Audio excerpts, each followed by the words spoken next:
segmentos o partes que nosotros vamos a utilizar para hacer la sintaxis.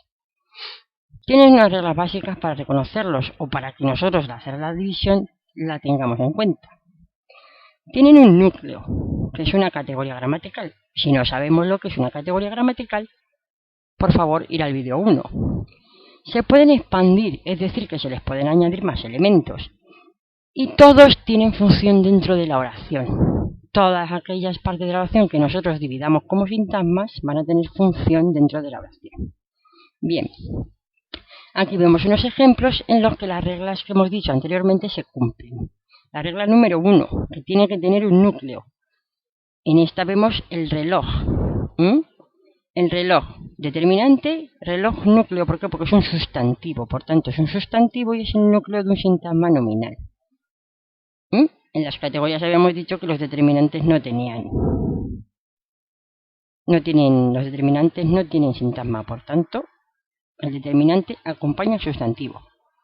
Por tanto, un sintagma nominal. La segunda regla, que se puede expandir. Aquí tenemos el reloj de mi casa. Hemos añadido de mi casa. Subordinado por una preposición, hemos metido otro sintagma nominal que sigue complementando al reloj. Y sigue estando dentro del sintagma nominal. Muy importante esto. Si nosotros quitásemos el núcleo de este sintagma, que sería reloj, no tendría sentido la frase. El de mi casa. No tiene mucho sentido. Por tanto, esto nos dice que él depende de reloj y de mi casa también depende de reloj. Por tanto, se mete dentro del mismo sintagma. Y luego, la tercera regla era que cumplen una función dentro de la oración. En este caso, el reloj de mi casa cumple la función de sujeto.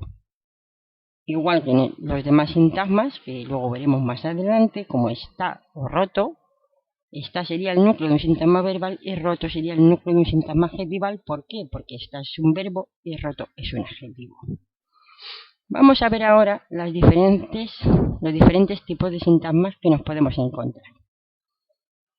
Un sintagma nominal, cuyo núcleo es un sustantivo, un sintagma verbal, cuyo núcleo es un verbo, adjetival, cuyo núcleo es un adjetivo, sintagma verbial, núcleo un adverbio, y sintagma preposicional, que es la excepción a la regla. No tiene núcleo, se compone de de preposición y término. Pero eso ya lo veremos más adelante en cada uno de los sintagmas. El resto de categorías, es decir, la categoría determinante, la categoría conjunción, no tienen sintagma. A excepción de los pronombres, que cuando aparecen solos se les da la denominación de sintagma nominal, porque en el vídeo anterior de las categorías dijimos que los pronombres sustituyen a los nombres. Por tanto, si los sustantivos son los núcleos de sintagmas nominales, los pronombres a su vez también serán cabezas o núcleos de sintagmas nominales.